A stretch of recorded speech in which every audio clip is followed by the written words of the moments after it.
Bearcat Bounce Podcast. Back at it again. It is Sunday. Sunday night.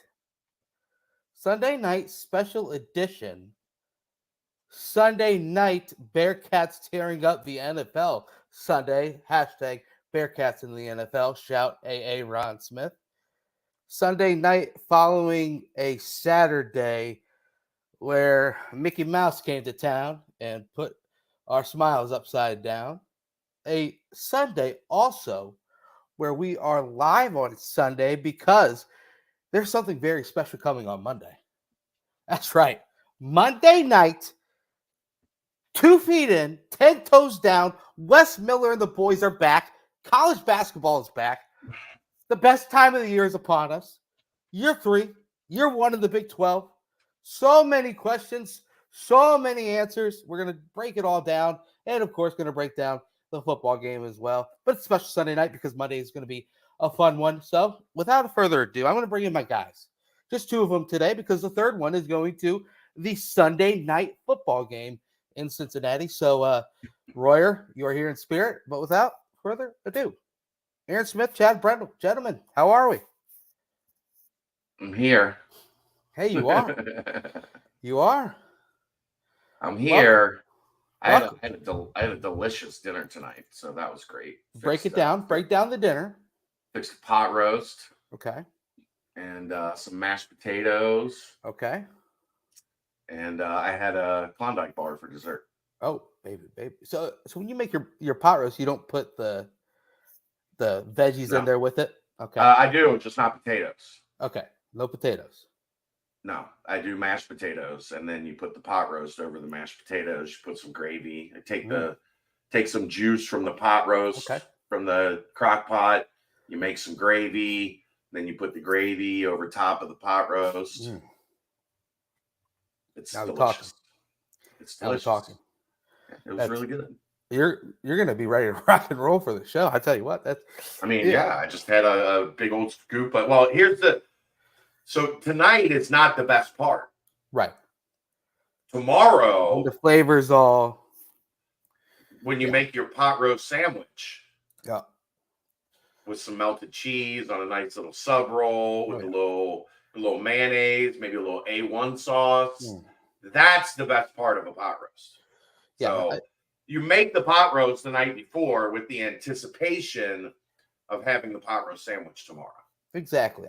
I mean, that's like why Thanksgiving, you get a cornucopia of food on Thanksgiving. And then you're able to kind of shout out to all the lifers here. You would know the cornucopia, right, Aaron? You know that word. The best part is what happens the next day, the leftovers. That leftover turkey sandwich hits a little different. Yeah, I tell you what. So I'm right there with you. Sometimes that next day is even better. But not sometimes. Almost all the time. Sometimes 100% of the times. Right. 92% of the time, every time. All the time, every time. And that's going to be the free throw percentage for CJ Frederick this year. 92%. How about that? Hey, Ron. Who they think gonna beat them Bengals? What's up, brother? How are we? Good. Cleaned the garage today. That was the extent of my day. Superstar. Man, that is a manly thing to do. Now you just got the dishwasher and the refrigerator to deal with now.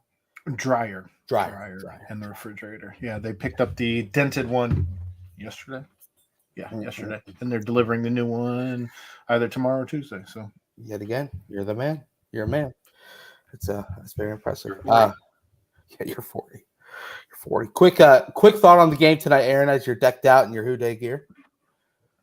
The Bengals are going to do what they should have done against the Bills the last time before somebody died on the field. So they're going to destroy the Buffalo Bills. Whoa! Just like they did. The last time they played Buffalo, they did. They did. That was playoffs. So it was a little different in the snow at Buffalo. This time, again, back at home, they're going to strike the jungle and get that big win. Okay, I like that. Sunday night's going to be great. So one quick question to you guys. Kind of has to do with the Bengals. Who Day? Bengals, right? Who dat? Saints. So last week, I've got a buddy who plays for the Saints, and they were playing the Colts at Lucas Oil. So I was in a box with a bunch of Saints fans, and they love that Who Dat. Which one came first? Do you guys know? I mean, I didn't look it up or anything. I just don't know if the Saints copycatted the Bengals or if it was the other way around. Or I have no idea. I don't care. I mean, they say it religiously. It's a little bit too much for me, but that's that. Yeah, 6 o'clock start. I kind of like this. Gets us fresh. I'm one to do dinner after podcast too, because Chad, I don't know, back in your okay, thank you, Jason. Who Dat came first? There we go. That's all I needed to hear, because they were adamant that Who Dat came first. So, and I was like, I don't think so. But I was, a little too in deep on the day's festivities to be pulling out Google on my phone. But quick thing, hey, Chad, back when you were play-by-play broadcasting and color commentating and stuff, like if you ate before, I get a little bit of like the bubble guts, where I'm like on air and then like can't really get words out, and I'm like, oh, so I always eat afterwards. So I like the 6 o'clock start. Kind of gets me right in line for dinner. So you don't eat dinner until 11 o'clock on Monday nights? Yeah, I have like a light snack, and then not a full dinner at 11, but kind of just like finish the light snack. You're so weird. I know. In all of the ways. Yeah. You're so weird. I know. Well, no, I eat dinner before every podcast. Dude, it's just weird. I can't like you would be able to tell that I ate before. And because you'd have to get up for 10 minutes and go take a poop. Easy. More like 40 minutes if I'm doing that. But depends how bubbly those guts are. More like 40 minutes. That's a. Jeez, how big is your hemorrhoid? Dog, it's a weekly conversation. It's like, what are you doing in there? One time I wrote like my whole entire game prediction sitting on the John. Did research and wrote it all. Brent gave birth to a 10-pound steak. I mean, you guys God. know it's a good escape. No, I don't. To get on the throne. You don't even have kids to escape from. What are you escaping from? Get on the throne. Just dive into your world. That's that. That is that. So we're going to continue this fun conversation. But if you are really struggling to get somewhere, and maybe you do have to do something, and you're in a rush, and all of a sudden that rush leads to you having some sort of confusion on the road, and that confusion on the road leads to you maybe hurting a rim or hurting a fender or getting a bender, then you might want to call our boy Danco Joe. Danco Transmission and Auto Care. Danco Joe. We love you, Danco. Joe. We love Danco Transmission and Auto Care, and we also love the fact that you can go there and get $10 off your next oil change, 10% off your next fixing. Just tell Joe we sent you. Tell him Chad Brandel sent you, Aaron, myself, Royer. Say Royer sent you, and we kind of go from there. But yeah, don't worry, Joffrey. You have not missed anything. We've been going for 8.5 minutes. You have not missed anything. I know. That's why. That's kind of why I did it, because I figured it's gonna take a little while to get everyone in here. But now that we're about here, as long as one of Brent's bubblegut breaks. Yes, about 30 minutes short, but yes, something like that. But without further ado, we got to open it up with the most recent news, and that is yet again another tough one on a Saturday, leading to tough discussions on a Sunday morning and on Monday nights normally, and now Sunday nights. UCF, Central Florida Golden Knights, the astronauts of SpaceX over there. 28-26 victory over the Bearcats. Guys, you obviously had your nightcap last night, just kind of rehashing the positives, negatives, this, that, and the other, and it does really get that feel of kind of a broken record-esque at this point, where it's kind of the same conversation that we have after every game recently, where it's yet again they had a chance there, and then before you know it, chance went away and another loss. Chad, you had a pretty interesting tweet today. Let's just dive right into that. If you want to reread the tweet and kind of just your thoughts on it, because I think it's a good indicator of kind of how things have gone overall for the entire team. Yeah, so I started thinking back to like this team playing, like the thing about being a great running team, and let's make no mistake, this is a great borderline elite running team, which after you hear this stat is almost unfathomable. Right. But this team has taken the lead 6 times in Big 12 play. 6. On 4 of those times that they've taken the lead, the opponent has answered immediately, gone straight down the field, and scored to either, and I believe it's all regain the lead, but either tie or regain the lead. Right. Only twice in 6 games has the offense taken the field with a lead. Let that sink in. Only twice has the offense taken the field with a lead, and both times they did not score, and the other team marched down the field and took the lead. So they have, and then I was like, how bad is this? So I looked it up, Brent. They have ran 444 plays on offense in Big 12 play. Mm-hmm. The Cincinnati offense has taken 13 snaps with a lead, 3-0 against Oklahoma, and 3-0 against Central Florida. And those are the only snaps the entire year that they've taken with the lead. Against Oklahoma, if you remember, they had the big first down play to Xavier Henderson. Then they ran it 3 times and punted from the plus 40. And then they had the drive yesterday. After they got up 3-0, they got a stop. They drove, and they had the 4th and 1 where they tried the pop pass to the tight end, I guess, is what Satterfield said that was. The pop pass to the tight end, and the tight end fell down, so Emory had to just throw it away. 13 snaps with the lead in Big 12 play. So all of this shit that we've been talking about, all the picking this apart, picking that apart, that's the only thing that really matters. Right. They've not been good enough. And yes, kudos to them for showing some fight and being able to keep it close. Again, I talked about this last night. I think that's why we were so upset with Oklahoma State and Iowa State, especially Iowa State. Like, it looked like they ran out of fight when Iowa State started pulling away, especially early in that second half. It looked like they didn't want to be there at all. Mm-hmm. But fight has not been the issue. The issue has been they haven't been good enough. They haven't executed well enough. They haven't called the plays well enough. They haven't made the plays well enough to even sustain a lead for more than 2 drives in 6 games. Like that, that makes it so much worse than it feels like. Yeah. It's dreadful. Dreadful. And you know what's happened in almost every one of those instances where Cincinnati has taken the lead?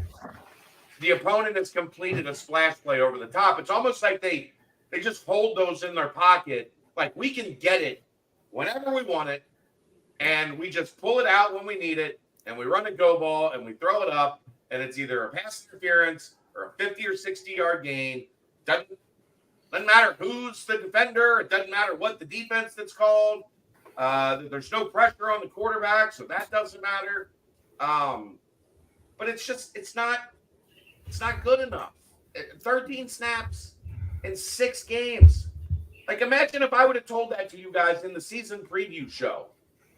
We're going to go through 6 Big 12 games, over under on number of snaps they'll play with the lead, and I set it at 13 and a half. And the right answer would have been under. Yeah, yeah, I know. The amount of money I would have lost on that would not be good. Be close to the amount of money that you've lost on the season thus far. Very good. Jason, what I just touched on is the problem. They can't stop the pass. And now, I mean, the run the past 2 games Ollie Gordon's the leading rusher in the nation. And then yesterday they had a guy that was good, that they didn't really have an answer for him. It wasn't as bad as Ollie Davis was, but it wasn't great. But the problem is they can't stop the pass. They can't get a pass rush, and they can't defend down the field.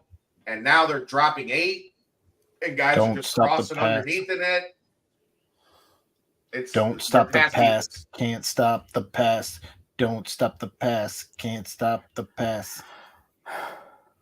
It's bad. They're the worst pass defense in the Big 12, and I don't know what the numbers say. I know Oklahoma State was really bad, even though since they attempted 5 passes in the first half against Cowboys. But it's mind blowing. 13 snaps with the lead in 6 games. That's 2 a game. 2 snaps a game with the lead. Hi, okay, you can have it back now. Right. Yeah. Well, I mean, even Aaron and I were talking about it yesterday up in the press box. That when they took the lead in the second half, I knew it. I was like 95% sure that it was the fact, but I had to look it up again because it's like it is mind blowing that it was the first time that the team had held a lead in the second half of any Big 12 game. So even though I had to, all the games have been, well, for the most part, other than a few that got away, they've been close. You look at BYU, you look at, obviously Baylor, you look at obviously against UCF and even Oklahoma at times. And UCF was the first time that Cincinnati held a lead in the second half in the Big 12. And it's just, it goes with your stats as well. And, you were talking, the main pillar, 3 pillars of every single thing that Luke Fickell preached when he was here.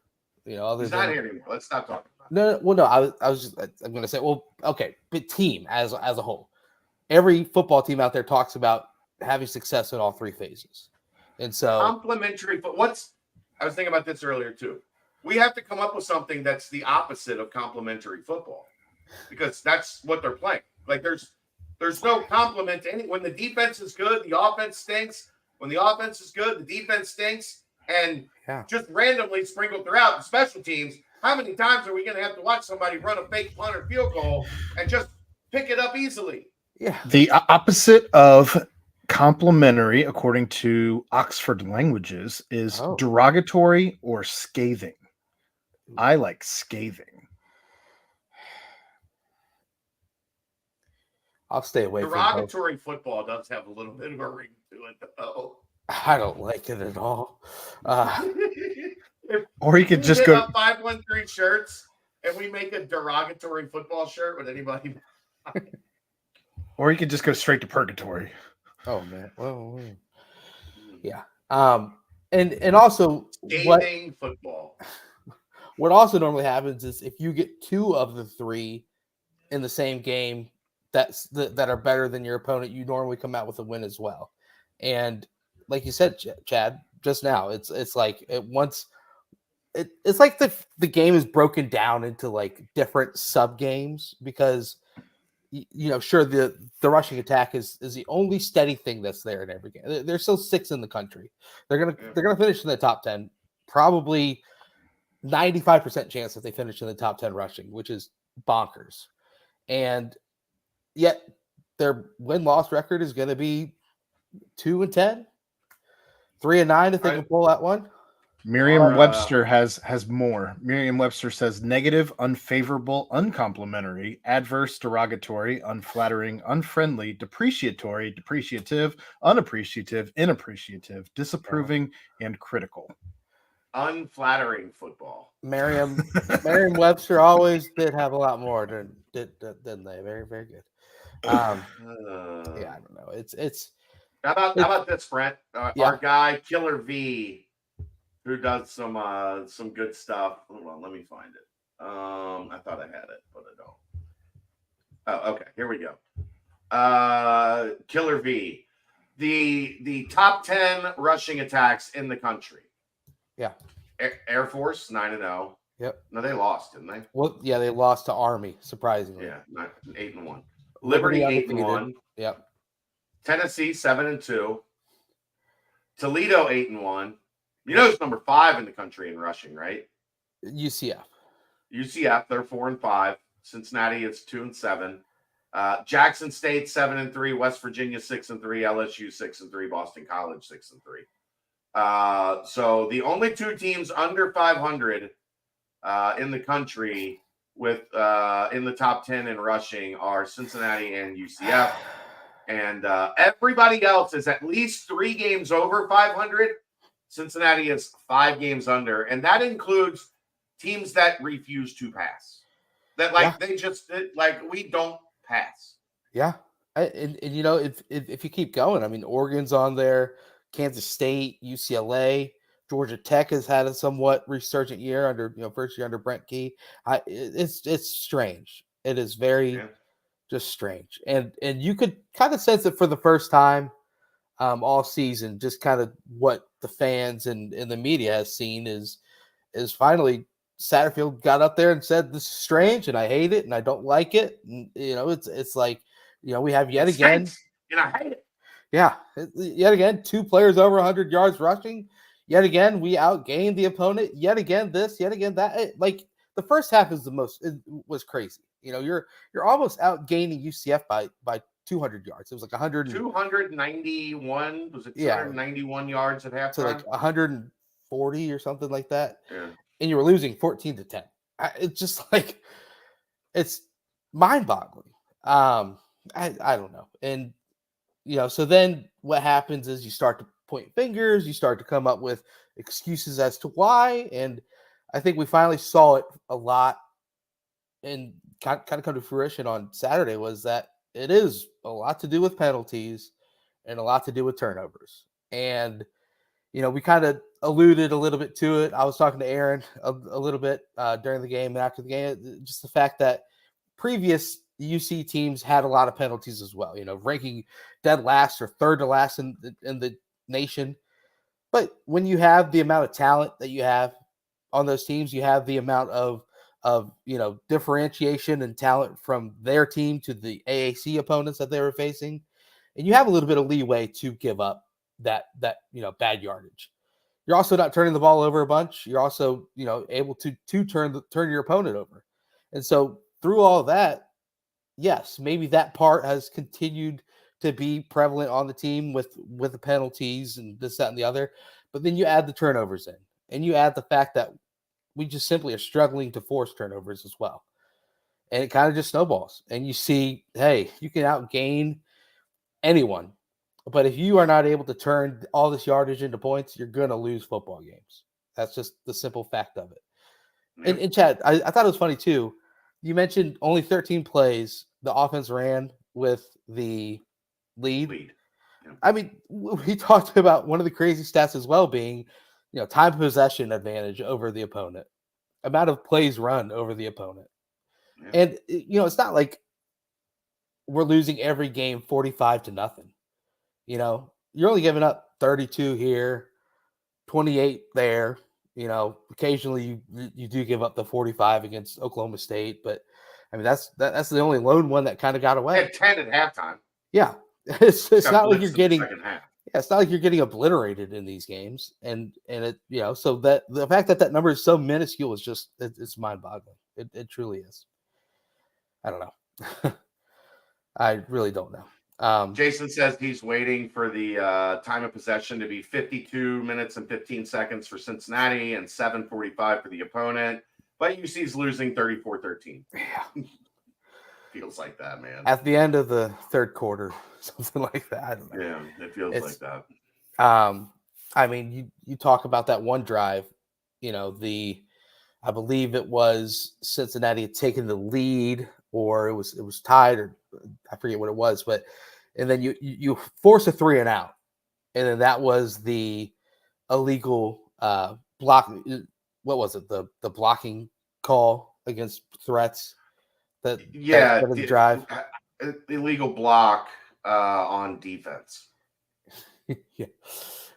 Which I mean, like, no. There's no. I mean, when has the defender ever needed to block someone? That is the exact opposite of their job. Yeah, they're not blocking anybody. Why would they be blocking somebody? I mean, I think it's the case. Where we applauded Brian Cook a few years ago for like diving and taking out the blocker and the ball carrier. I think that's just what. Well, generally, I guess it's if one person is engaged up top, another person can't come in low. I think that's the gist of it. Man, well, I mean, Navy does that a lot, and whatever. Anyway, and then later on, obviously, you get another flag on that drive, and then they ended up scoring a touchdown on that drive, and then that was then when threats got tossed out of the game. Like that drive was the epitome of where it seemed like Cincinnati was a bit in control. Seemed like, you force 3 and out, you get the ball back, you score again, you have the chance to then, maybe get 13 more plays with the lead on your side. And then you just kind of just screw it all up. And then another situation, you get that long pass to Braden Smith on that 4th and 9 or 4th and 7, I forget what it was. One of those bad spot. Should have spotted it at the 1. They spotted it at the 2. Right, at the 2. And then for some reason you're like sprinting up to the ball and not everyone's set and you get a false start. It just I get wanting to like quick hit them when you get down there that close. Like I didn't mind that part of it. Right. But I didn't understand, like, once you get to the line of scrimmage, they're not going to substitute. Yeah. They're not going to have time to adjust. Take a breath. Yeah. Make sure everyone's set. Run the play. Right. Like the clock wasn't the game clock wasn't going to expire.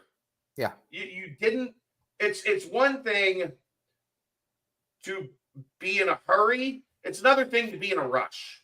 Like we were just rushing, like it was a Chinese fire drill. It didn't make any sense. Like, what? Okay, we're here. Everybody's here. We all good? Everybody good? Okay, let's go. Instead of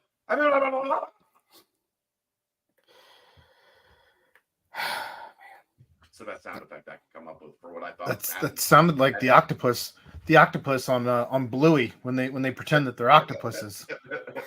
Octopi. Yeah. That's just that. That was just discombobulation. Discombobulated football. Put that on a t-shirt. Yeah. Discombobulated football. I guess it's better than this idea. That one would sell. It would. I'm just saying. 2014 in Bloomington. That's always 21-14, whatever it was. I mean, shouts to the Hoosiers, I guess. I don't know. But look, we're not going to be Louisville fans. He left. He's gone. No. Louisville? No. Louisville fans are still showing up in our things. Satterfield. Yeah. They're like 9-1 and 7-1 and projected to go to a BCS bowl, and they're still taking time out of their day to watch Scott fucking Satterfield press conferences. You nerds, losers. It's weird. Weird energy. Weird energy. It is weird juju. Very weird juju. Aaron, you are a day removed at about this time. The quote unquote, let's think about it. If Emory Jones is able to complete that pass for the 2-point conversion, we're talking about how awesome that drive was, and how not necessarily, not so fast, my friend, because that only ties the game. And the last time we did that, I'm just saying, time we did that, the team went and scored. And as Chaz pointed out, we've only had the lead for 13 snaps. So who's to say that they wouldn't go back down the field and score in 2 snaps?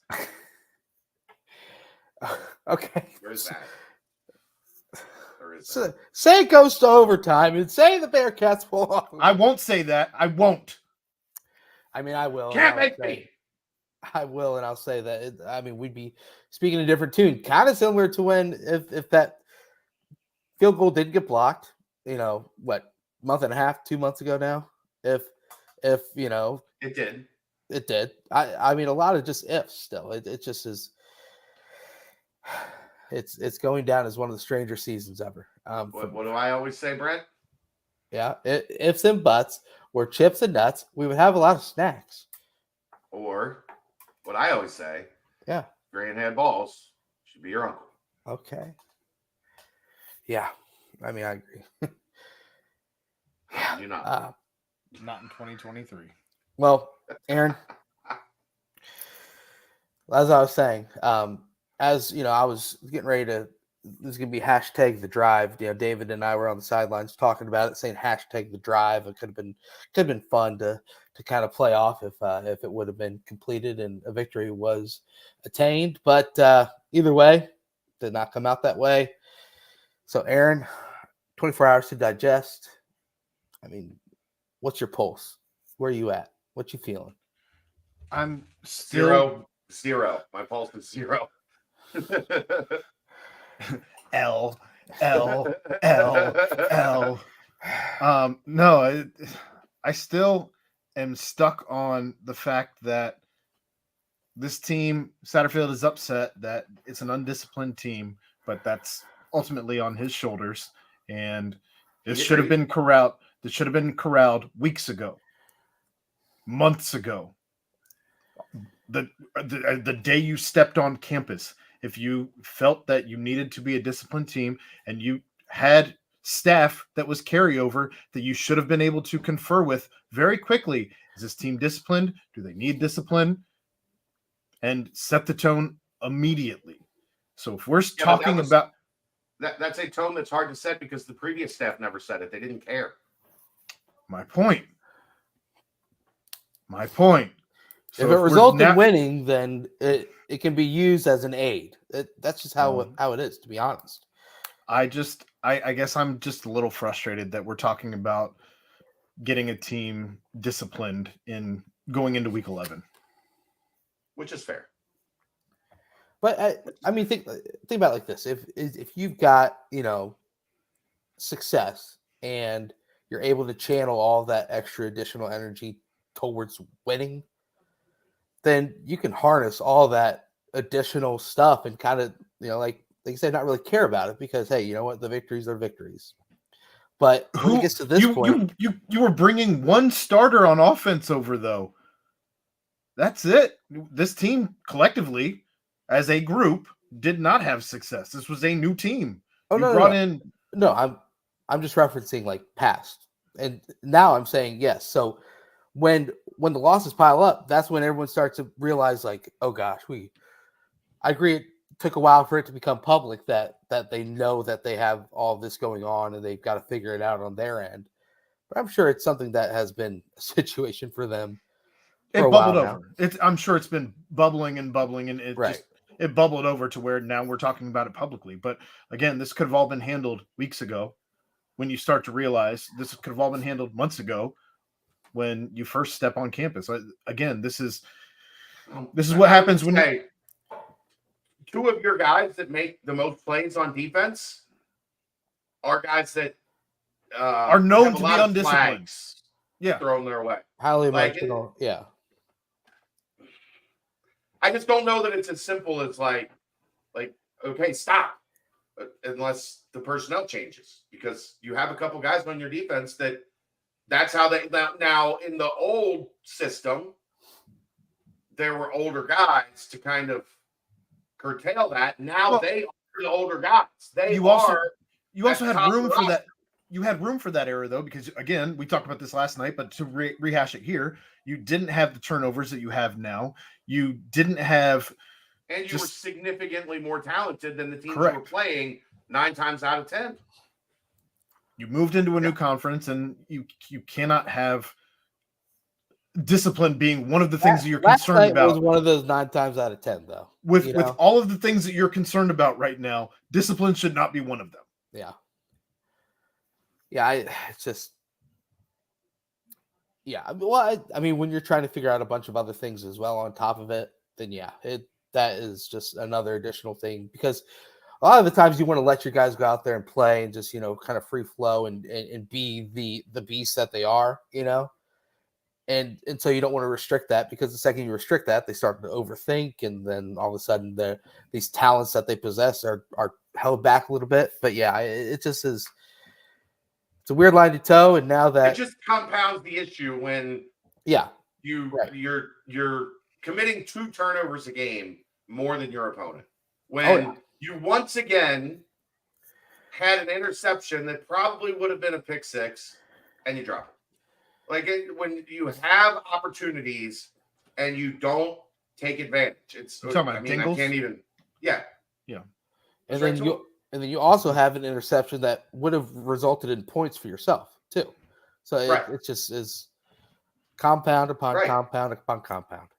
I mean, it goes back to all the things that we've talked about, and each and after one of these 7 losses, and it keeps stockpiling. It's this and this and this and this. Like they don't. It's one of the first times I've ever seen in my life a team that experiences both sides of. They do not take advantage when the opponent opens the door. And every time they open the door, the opponent kicks that motherfucker in. Like anytime there's a chance to make a momentum or a game-changing play, the opponent makes it. Mm-hmm. And every time Cincinnati has that chance, it feels like they tinkle down their leg. Yeah. Yeah. We'll see. And there's there's a great play where Ryan scored a touchdown. Okay. Yeah. They got it at the 2. And yeah. The offense didn't set up. Yeah. I mean, hats off to Ryan Montgomery. He ran very well. Fresh. Dog. Corey Kiner. Dog. Corey was looking to run people over, like, from the first snap. He woke up in beast mode is what I tweeted. He was Marshawn Lynch. I'm going to run a motherfucker over. Yeah, beast mode. It was beast mode. And it was like, that's how it's going to be today? All right. Quick aside about the dog video. So I was at a bar in Indy, and just like buying drinks, and then then one of the guy bought drinks for you. We were just talking and stuff, and he's like, you could just connect with anyone, huh? And I was like, yeah, whatever. And then like one of the girls I was with was like, he did media sometimes too. And then I was like, okay. And he's like, so am I. I actually had one video that went viral. And I was like, okay, what video is that? He was the guy that interviewed the kid that said all the running backs dogs. And I was blown away. I immediately ran with it. But yeah, they were both dogs. And it's just, which I mean, shouts then to the offensive line too. Shouts then to the scheme. The scheme's working. Like, yeah. And somebody asked earlier, like, why only play Brady Lichtenberg for 2 series? Because Emory was fine. Yeah, I thought Emory played well. Yeah, I think obviously, the last time we saw something like this, it changed the course of Bearcat football. But Emory was going to get 2 series, and then Brady was going to come in for 2 series, and then see where it goes from there. Right. Emory never gave them a reason other than the bad throw at the end of the half. Never gave them a reason to not put him back out there. Do I think they probably should have? Sure. But at that point in time, you're in a close game. You're trying to win. Your quarterback's playing well. Guess what? If that had happened in reverse and they pull it to a 1-score game and they put Lichty in and he throws the pick 6, everybody, why did you change quarterbacks? Emory was doing fine. Blah, blah, blah, blah, blah, blah, blah. Like, Emory Jones was not the problem yesterday. Yeah. So the quarterback question is just wanting to, like, be met, like, searching. Look, here's the best advice I can give fans right now. Don't search for things to be mad about. There are enough things that are right there that you can be mad about. You don't have to actively try to find stuff. Like, the what we talked about last night. Why didn't Barry Jackson see more snaps? Because the guy playing the slot, Braden Smith, had an outstanding game as a wide receiver. By far his best game as a Bearcat. Yeah. So trying to find stuff to be mad about is counterproductive. That's fun to do when you're winning, right? Yeah. And you're like, I need to find some things to Right. grumble about. When you've lost 7 in a row, you don't have to look far to find things to be mad about. Yeah. There's plenty of them. Right. And you know what? This is actually, though, you can officially say now that the bowl game is out of the picture. You know, there was some semi-miracle planet where, you know, we went on Cincinnati went on a 4-game winning streak, and all of a sudden you're 6-6, bowl eligible, with a whole new breath of fresh air and steam behind you heading into the offseason. But now that that's out the window, I am interested to see if there's a somewhat different approach. You know, I don't know, like full on a different approach, but more of a catering to that side of things, of getting the and there's not a lot of young guys, as you were mentioning on one of the nightcaps. There's not a ton of true freshmen, but there are underclassmen that need to show something. Right.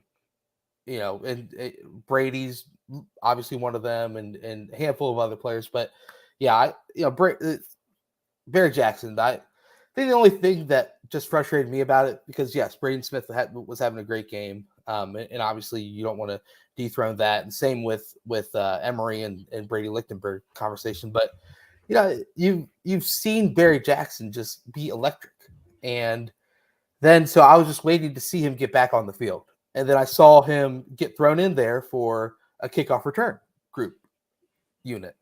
And I was like, okay, good. Wow, they're gonna put him back there, see how he can do returning one.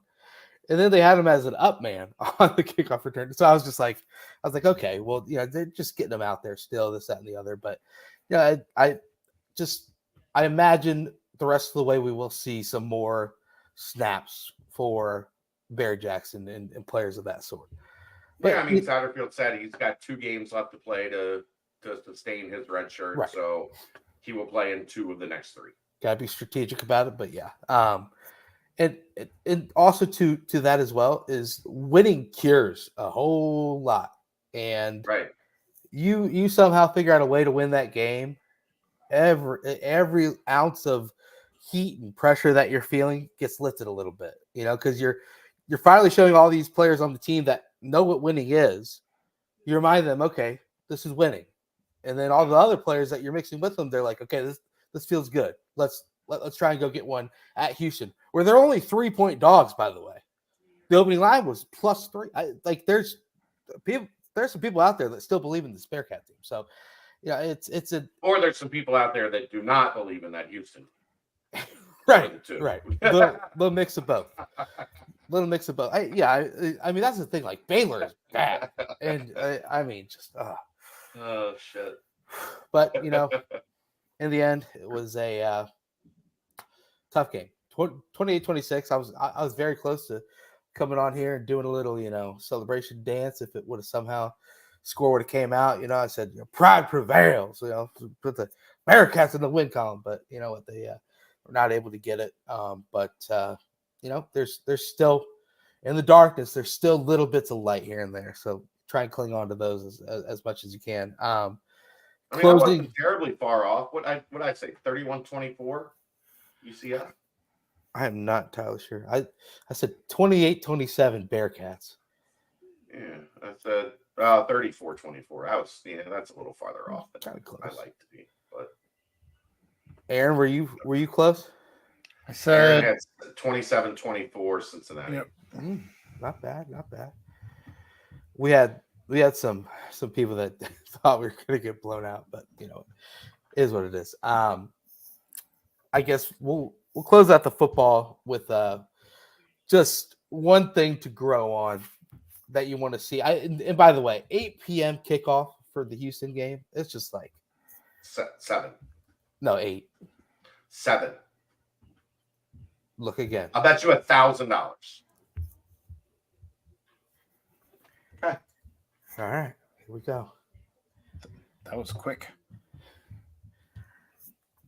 Let me pull it up. New time or old time?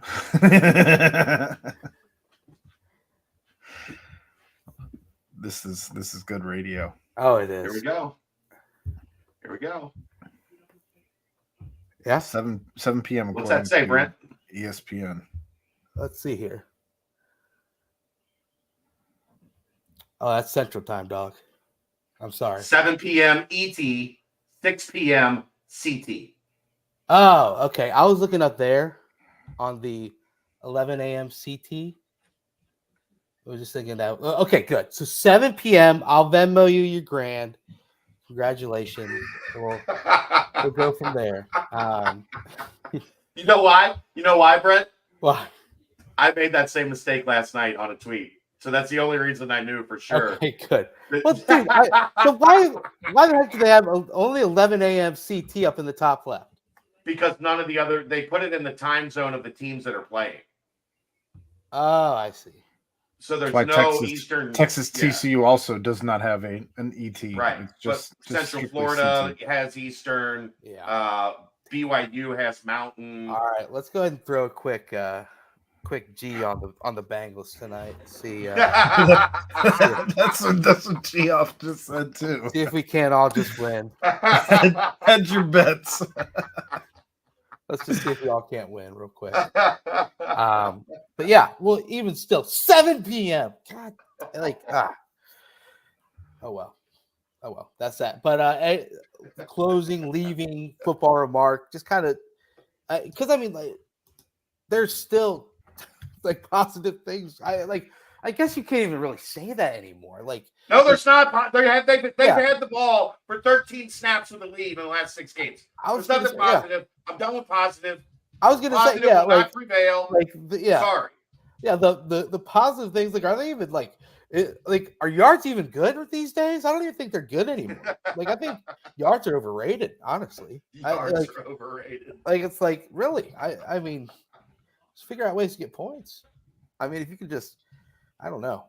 It's weird. But I guess what you want to see in Houston. Do you want to see more Brady? You want to see more youth? You want to see just a win, period, dot? Because, look, they're not winning at Morgantown. And they're not Morgantown just waxed BYU. They're not beating Kansas here. Kansas went on the road and beat Iowa State. You better win in Houston.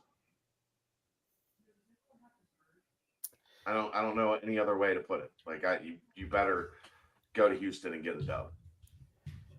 Yeah. Well, and you know what? Also, it was kind of funnily mentioned by Jeff today on the brunch. He was like, it was a good AAC team versus a good AAC team.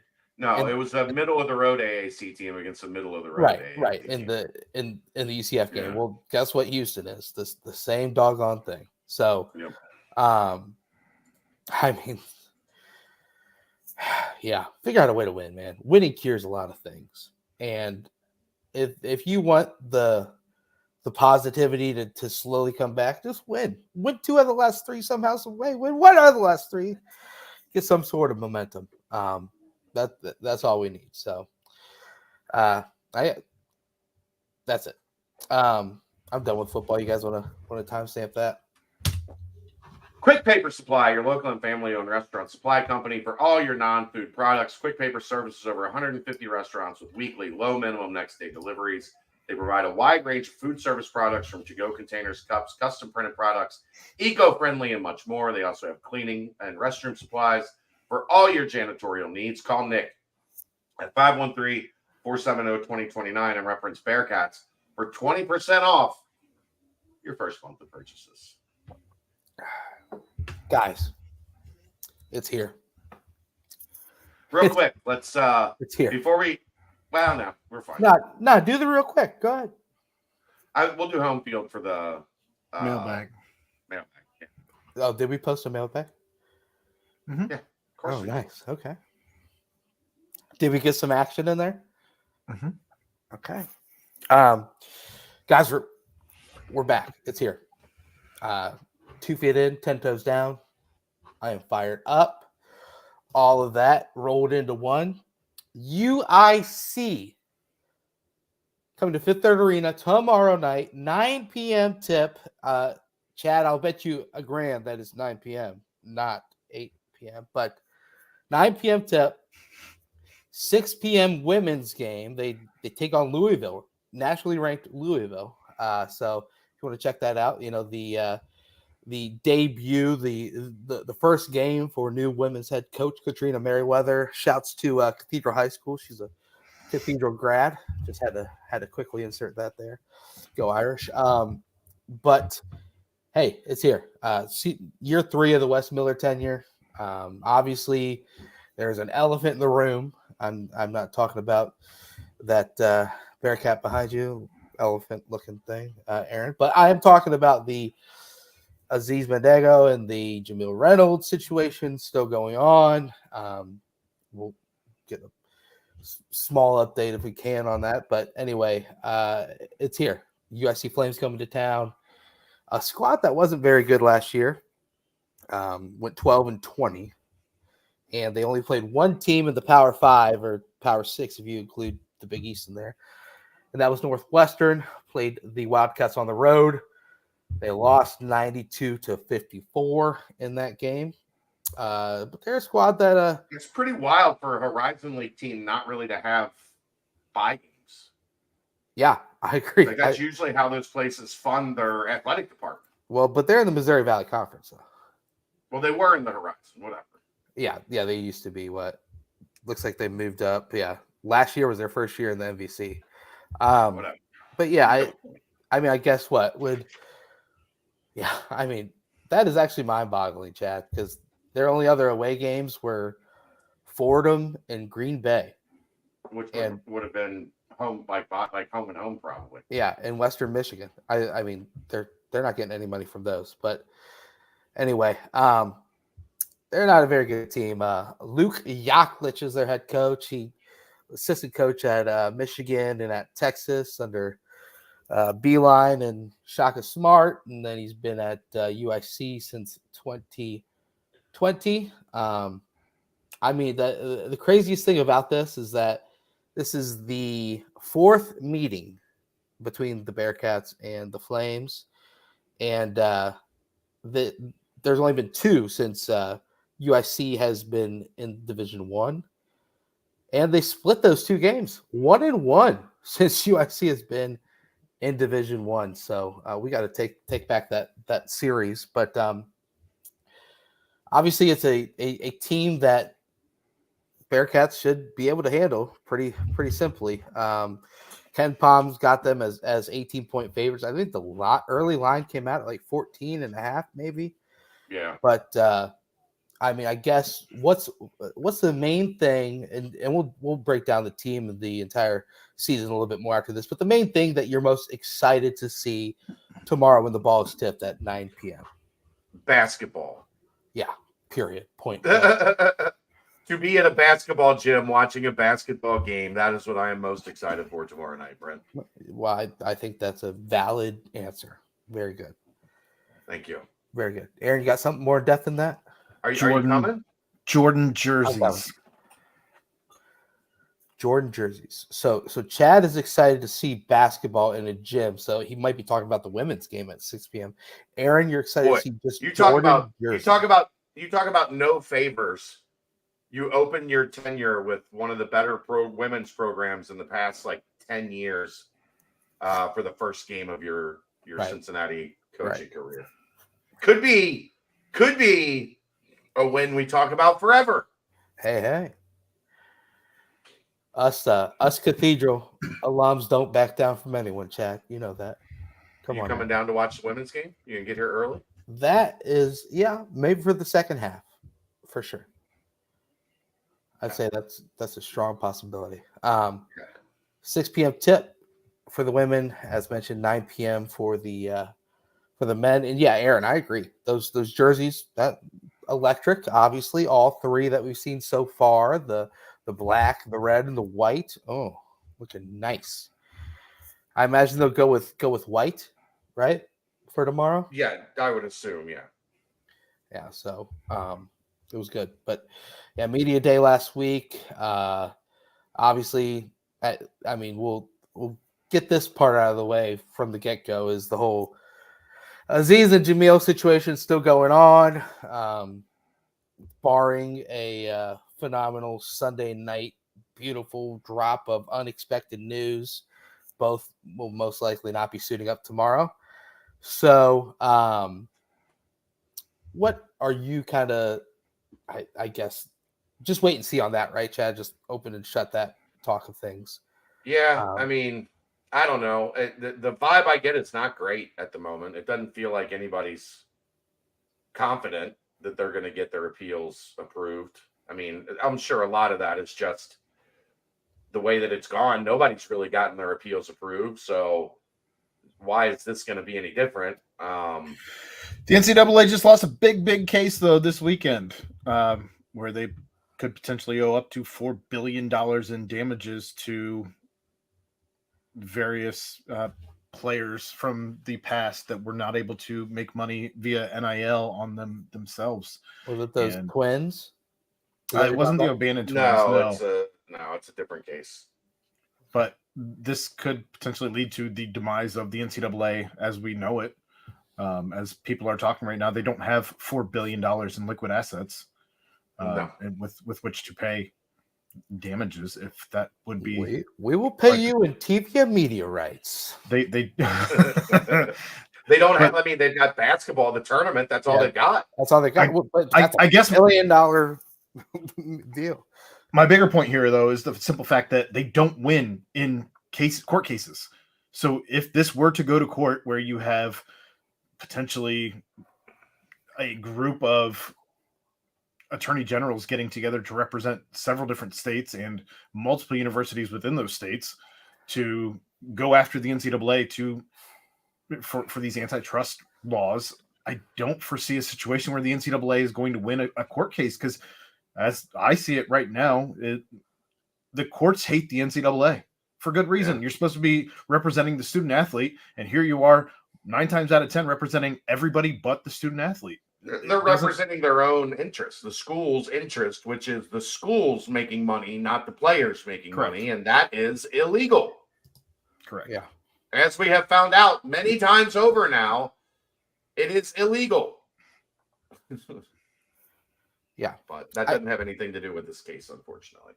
Yeah. And the whole scenario, I mean, the whole thing about how the NCAA just kind of reiterates how, this is a committee put on by your peers that is making this decision, and we're just here to police it and enforce it. So, they're sure. Well, then don't create a waiver process if you don't want a waiver process. Right. How about that?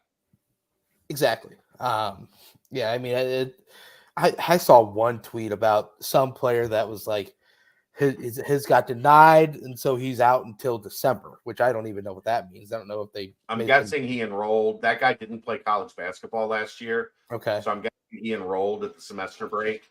Okay. So his year of residence would end at the semester break. Okay. Yeah, because I didn't know if they made some sort of a side deal or something, but I would pay the grand I owe you to get them back by December. But that's it's a different story. It is just it's a tough situation, because I think Wes, however much Wes will say that it's, he thinks about that because he wants what's best for the guys.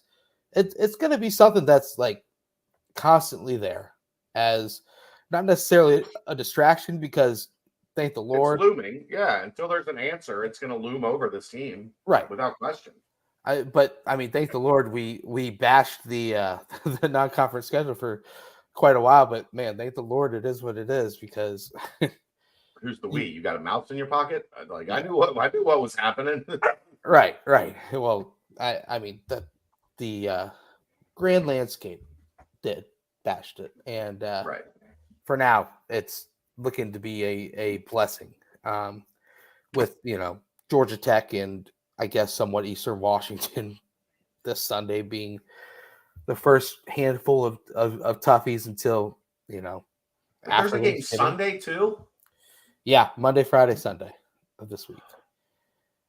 So Friday, Saturday, Sunday this weekend. Yeah. Friday, Saturday, Sunday, man. We refer to this as the grind, Chad. The GRIND, baby. I refer to it as the reason I hired Keegan. And that's at noon. We got a 7:00 football game. Yep. We discussed this with George Vogel after the show on Tuesday. I know. I didn't like it then. I forgot about it, and now I'm reminded of it again. And I don't like it now either. Yeah. Eastern Washington. And then, the gift that keeps on giving, a full week off to watch film from the UIC, Detroit Mercy, and Eastern Washington games. And then you welcome in Northern Kentucky for yet another Sunday midday affair. But yeah, I mean, obviously, it's going to be something that is just mentioned probably a lot. Stupid. What? Said this is stupid. He's still just looking at that time, hoping that it changed. Well, hey, this is even better now that it's 7 p.m. kickoff, rather than 8. But yeah, I mean, but we're gonna be doing a show until the 1 o'clock in the morning. The fun part is the noon game on Sunday, and the Bengals kick off at 1. Yeah, at this not NIL, but MTE. Yeah, too many acronyms. The old multi-team event with Ole Miss, and we don't gonna be a packed house for that one.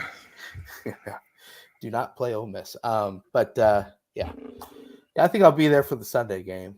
Friday, probably be able to swing that one against old Detroit Mercy, sans Anthony Davis Jr. But it's going to be a topic that kind of looms, that will be something that it's not going to be a distraction, I don't think, because I think it'll be something that people slowly start to realize, okay, this might be what it is, until something happens here or there. But you got to imagine it's something that will be a stressor on just the overall season as things unfold. Yes. Yeah, correct. I agree, Brent. Yeah, so it sucks, but that's where we are. Well, I guess because now we know where we are on those things. A couple things that's just real fast on UIC. They're not very good, but their leading scorer last year transferred to Texas A&M. Yeah, they're all. It's basically an entire new team, right? Well, yeah, two starters return. Another starter from last year transferred to Purdue Fort Wayne. Welcome to college basketball in the year 2023. Then the third leading scorer is Toby Okani. He's 6'8" guard, averaged 11 and 7 and 2.3 assists. That's about what they got. They've got another starter named Philip Skobaji, 6'7" guy, but it's a defensive minded coach in Yaklich. It's a team that they've beaten quote unquote Power 5 teams in the past. Took down Northwestern in 2012 and DePaul in 2016. So not like they went through a murderer's row there, but still a team that opening night. Hopefully, it's all red and black in a very, very good way. It is a wear black game, so I do wonder if they're going to wear the black jerseys then. But I guess in basketball they've kind of done like a flip flop thing. But I know Wes said he doesn't really care too much about starting lineups and who's in it and whatnot. But Aaron and Chad, I'm gonna start with Aaron, then I'm gonna go up to you, Chad. The tweet comes out. The X comes out from the Go Bearcats men's basketball account of the starting 5. What are those 5 names? Let's say Day-Day, CJ, John Newman. Then I'm going to go Vic and Odie. Okay. There's 0% chance Seamoss is not a starter. I didn't know where to put him. At the 4. 0.0. Well, so he's at the 4 and Vic's at the 5? Yeah. My guess is John sits, CJ, Seamoss, Odie, and Vic.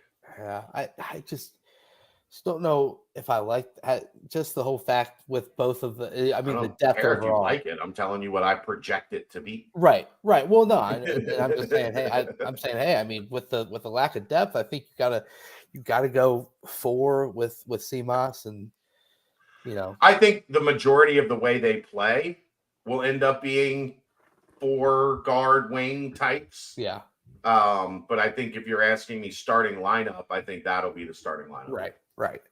And then either Dan or Newman there in the 3. But yeah, shoot, it's going to be interesting seeing two very tall, athletic, talented basketball players dressed in suits on the sidelines for the for this opening one and for however long. I'm surprised they're even allowed to do that.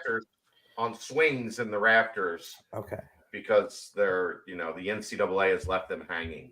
Ooh, I like that. Okay. Oh, it's 2 big guys to have on swings in the rafters, but yeah, that's my prediction. They can let down those little parachutes with the skyline. Like, I'm just surprised they're even. Whenever you're feeling good and hungry. I'm just surprised they're even allowed to be in the gym. Like, they're not just banished. Yeah. I mean, they probably aren't even allowed in the 513 because the NCAA is like, Cincinnati's talking to us. And they're like, what, the whole city? And he's like, yeah. So can't even be in the 513. Yeah, I agree. And Aaron, I see why you didn't continue that Skyline Chili song because no free ads. And I like that about you. You are a company man. But yeah, let's go with then if this is how it is, let's talk overall throughout the year. Who would you guys pin as the leading scorer on the 2023-24 Cincinnati Bearcats? CMOS Lukosius. Okay. That's from all indications. Yeah, I guess that's where you got to go. I think that Dan might be a close-ish to either him or CJ. And even putting CJ in at that 2, we hear how much Dan's improved this season. So I don't know. I imagine that first rotation with Dan in is going to be rather quick. So I don't think that even him being a top 3 scorer on this team coming off the bench is crazy talk. Yeah, I mean, I think, you could see it that 3 minutes, Dan comes in for Odie, CMOS slides down to the 4, and now you're getting that smaller ball running gun. look. Yeah. Yeah, I mean, we saw that last year in the beginning when Odie came in starting for Davenport. It was kind of a quick, kind of before the first media timeout, there was Jeremiah checking in for Odie. I think Vic, if Vic takes another jump, but he's kind of been talking a little bit about it. I think the answer is CMOS, but I think Vic will be up there, 2nd or 3rd. Yeah, I mean his leap from his first year playing full time to last year was obviously drastic, and now if he's adding a 3-point shot to his arsenal, man, it would just be beautiful. That'll be the key. Yeah, if he can hit 1 or 2 threes a game, that jumps him from 11, 12 points a game to 14 points a game. That's right. Significant. It is.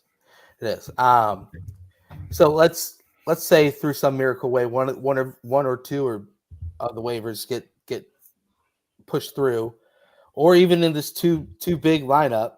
Do you like Vic at the 4? I mean, we obviously saw it for a handful of times in your interview with him. He said he likes playing the 4 more than the 5. I think, especially if Odie's on the floor, I think offensively you can play him at the 4.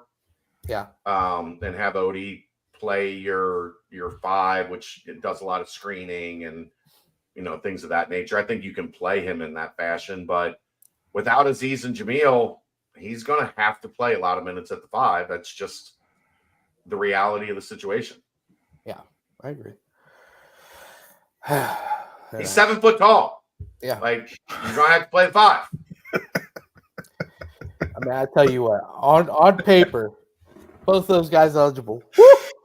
I'd be in here talking elation on a different level, but hey, man, we are still here. we still have basketball tomorrow, and I am still excited. Day. Let's talk Day. Season outlook. I think he's a guy. Obviously, during the movement, a film, which I think is only going to be one, right?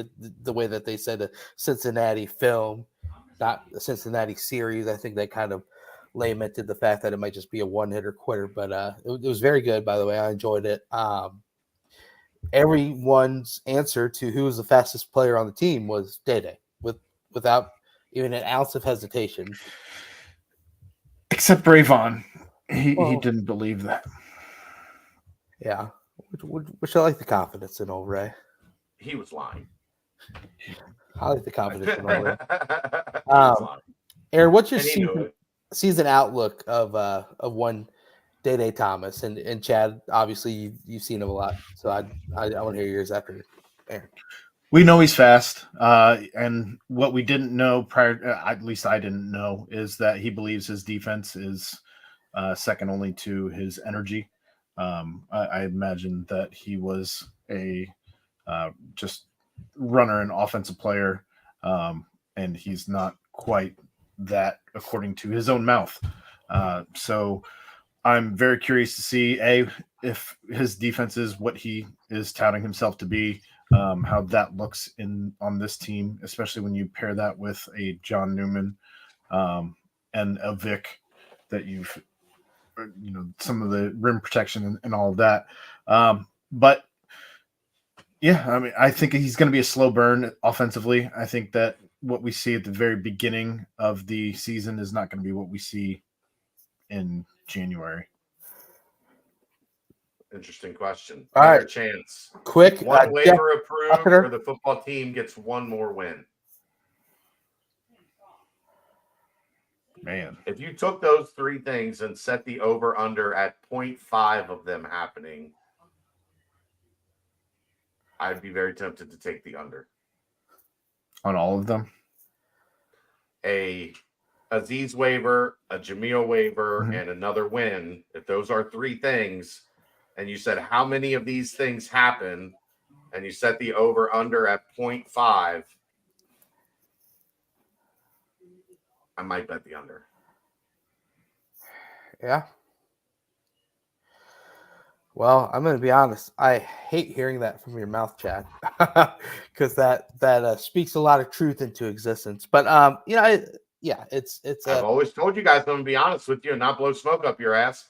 If I had to bet which the one would be, it would be. It's most likely much more likely they get a win over Houston than those two have their appeals approved from just the general vibe I'm getting right now. Yeah.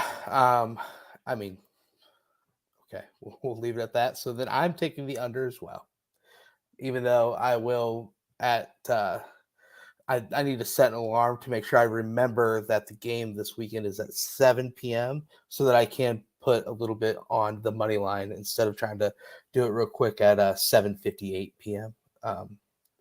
You do it at 7:58 p.m., you're in trouble because the game has been played for an hour. Well, it could be live and it could be good. Maybe. Who knows? Maybe you got $1,000 to make. Maybe I'll do both. You got $1,000 you got to make up. True. It's a hill that only the strongest can climb. But Chad, I'm high on Day. As you know, I love to burn the tape. I love to watch, and obviously, JUCO tape is what JUCO tape is, but it's kind of like in high school when you can just tell right away who the Division I player is on the team. You got to do the same thing in JUCO, even through the sloppiness and whatnot. I tell you what, he is fun. He is explosive. Yeah. He can high fly if he needs to. And the whole defensive thing that Aaron just mentioned, I mean, you see it. He seems like a guy that can get up into somebody and defend at a high level. And he was actually a guy that was picking up a lot of steam his senior year of high school. And, it was COVID. Yeah. So COVID. He kind of got screwed. Yeah. Yeah. And also, and he was even really candid about it, grades as well. So, But Chad, you're just season-long outlook of Day-Day. I think serviceable Big 12 starting point guard in year one. I think that's a fair expectation. Do I expect him to be in the upper half of the league's point guards? No, not right out of the gate, but Right. I don't think he's going to be a guy that and maybe I'll be wrong on this. We don't know because he hasn't dribbled a basketball in a Division I game, but sorry, daughter's doing dishes. Just put them back in there. But I think he has the tools and has the right mentality to be a solid starting point guard at the Big 12 level. Do you see him being the leader in assists, or do you think that'll also be CMOS? That'll be close. I mean, I think the plan for this team is offense by committee and moving the ball. So I don't think there's going to be one guy that does a lot of a lot of the reason Dave was the guy that had all the assists is because he's the guy that dominated the ball. Right.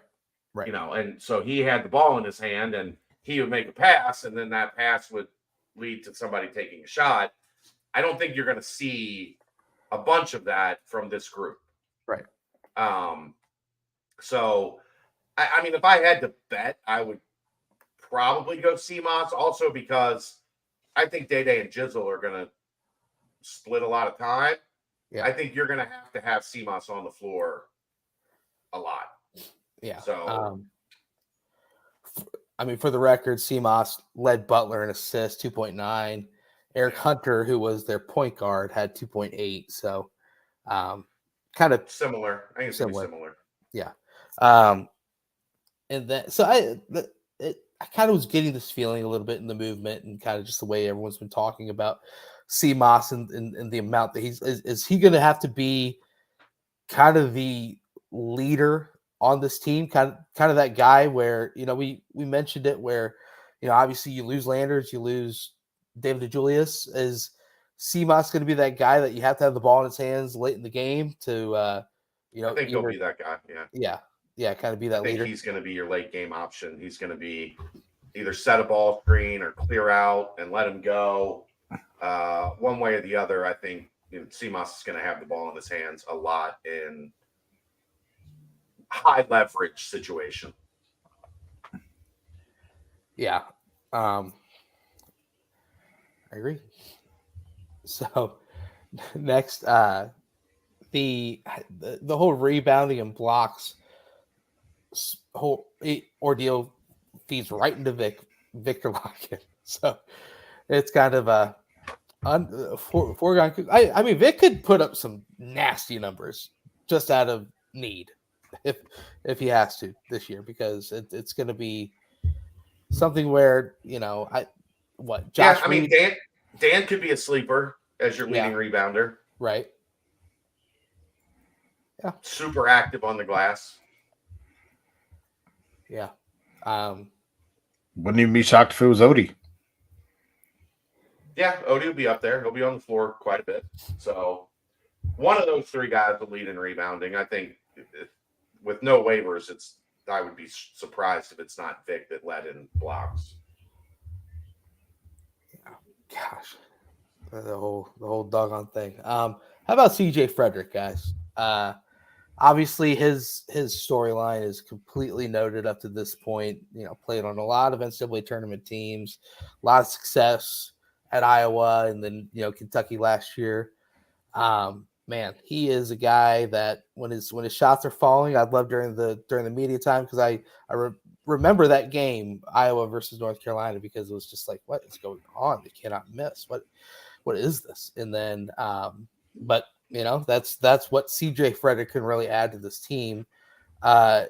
When healthy, I mean, you got to imagine he's going to be a guy that could become a pretty prolific scorer on certain nights, or maybe every night. Yeah, I think that I'd be shocked if he isn't getting somewhere around, I guess, that 7 to 9 points per game range or better. Yeah. I mean, I would think more, probably, depending on time on the court and whatnot.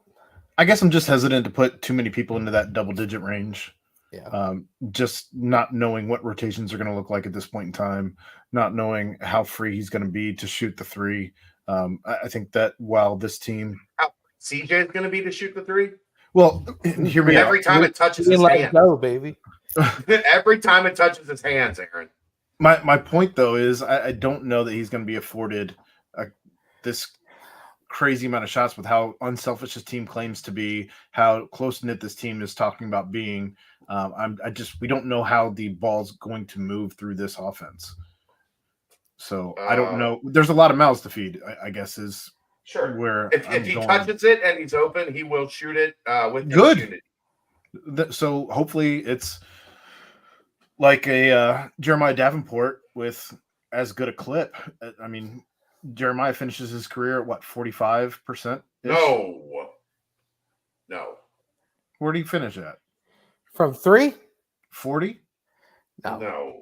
He had some great years finishing. I'll pull it up for you. What'd he finish at? Yeah, I've already got it.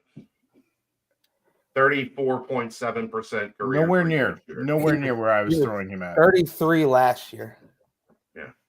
His highest was his sophomore year at 37.8%, 35.9% as a, or no, yeah, 35.9% as a junior, and 33% as a senior. I would take that 45. I would like CJ to be at that 45. Yeah, that would be like number 1 in the country, top 5 in the country in percentage. Be that. Be Landers. Ben wants to know. I have no idea how long he got well with people at Butler. How is he meshing with the squad so far? Great. Like, everybody seems to like him. Everybody is getting along. They also have not lost a game yet, so we'll see. Again, he's in a place that lost a lot last year. Yeah. Losing is bad for team chemistry. You ever been on a team? You ever been on a team? When you lose, you don't like each other as much as when you win. Currently seeing that. Yeah, I mean that Butler team went through 1, 2, 3, 4, 5. They lost 7 out of 9 at one point. I mean, I live in Indy and I know very well how quickly the entire city was like, all right, Butler sucks this year. You know, the Thad Matta experiment is not going well year 1. So, I mean, that can derail, especially even a small team like that, and in the transfer market, transfer portal era as well, where all these guys are now saying like, "Oh, I'm off." You know, I'm out of here. And then because obviously it's going to be time for him to bring in his guys, Thad Matta to bring his own guys. But yeah, with CMOS, I'm just excited to see because we haven't really experienced I mean, you see it a lot in the NBA now, obviously, but a like European type, you know, guy at the one, you know, or primary ball handler or playmaker, if you will. You know, it's not going to be facilitator. It's not going to be like somebody that the offense runs through.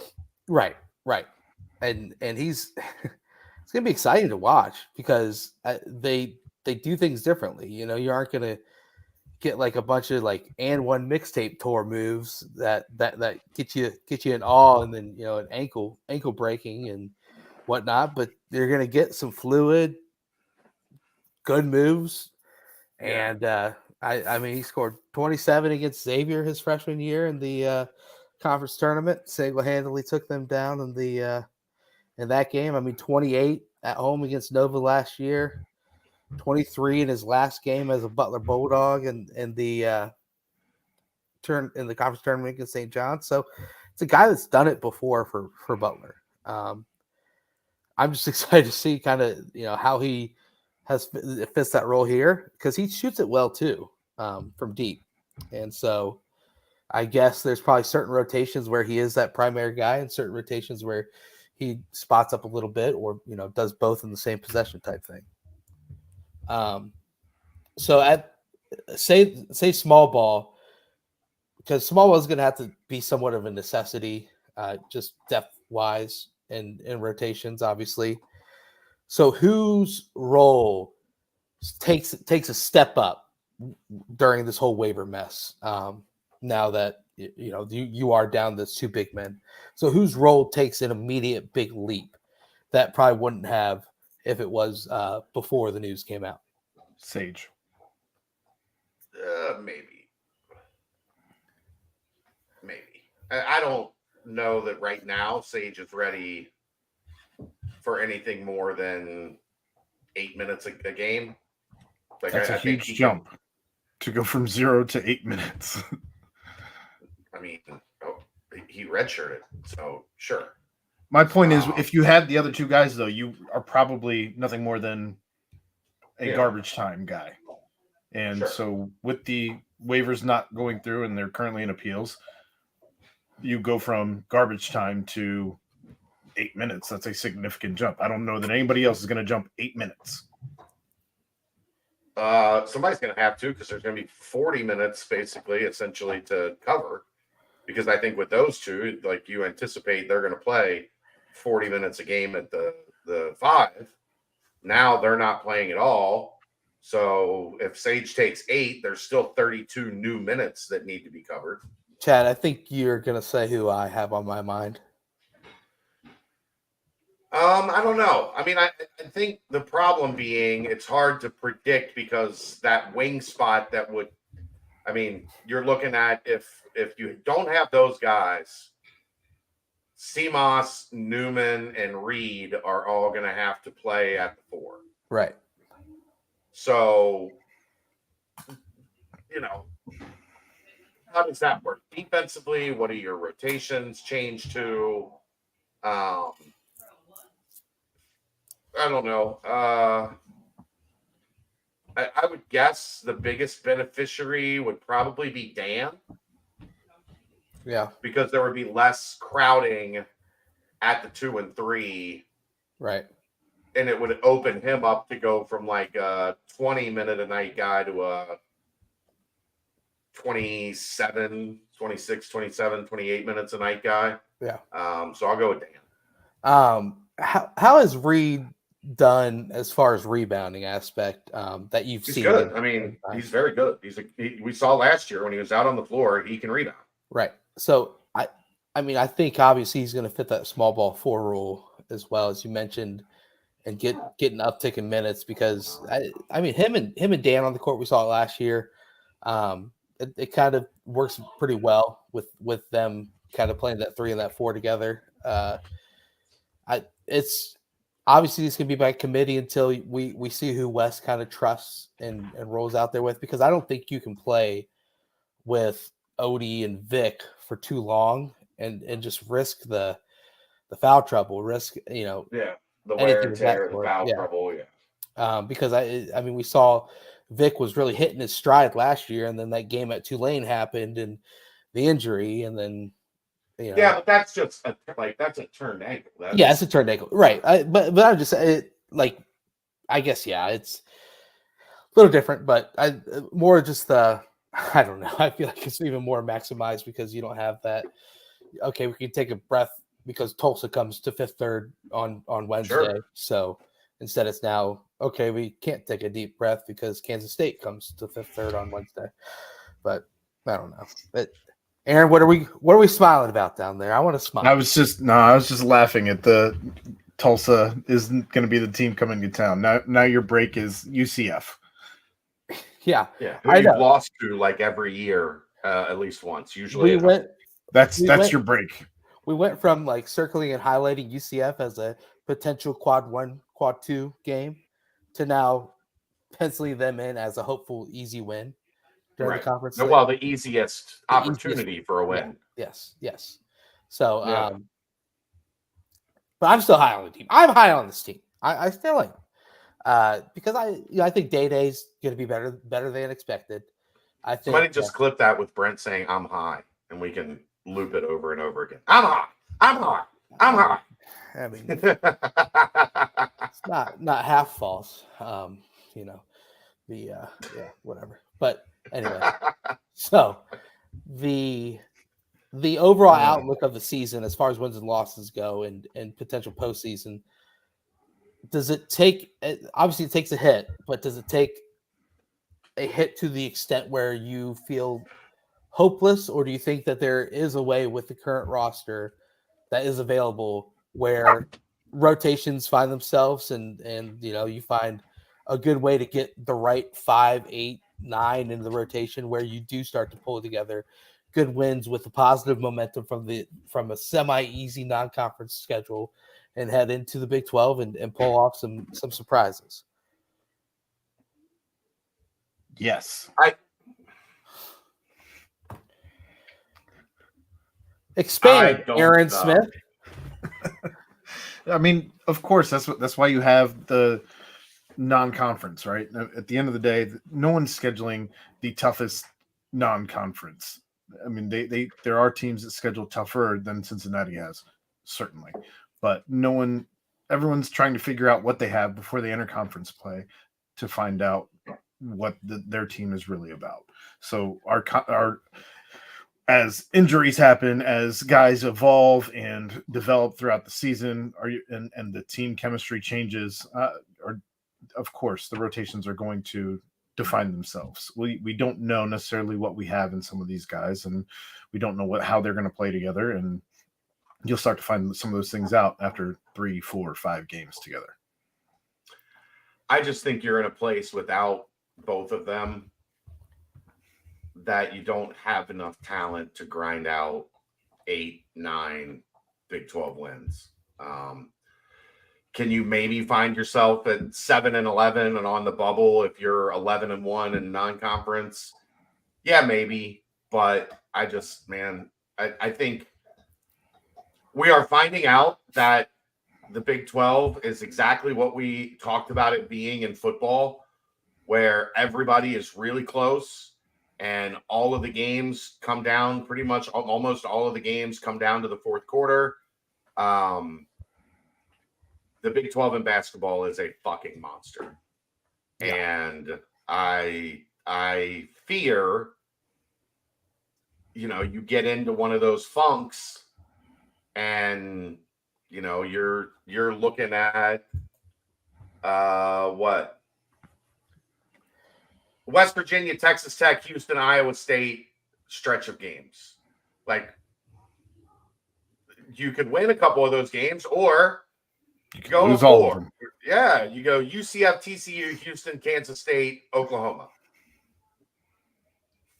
Like, yeah, there's a couple of those games in there I think Cincinnati could win. But if you're in a funk and you're not playing well, or you got a key injury for a stretch of 4 games, and it changes your depth and it changes your rotation and your struggle. Like,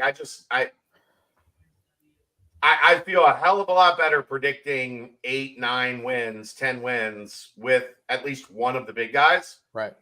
Without it, we can't.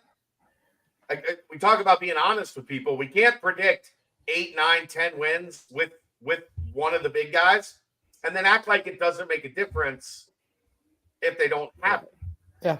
So, it's a 6, 7, 8 probably Big 12 win team without either of those guys.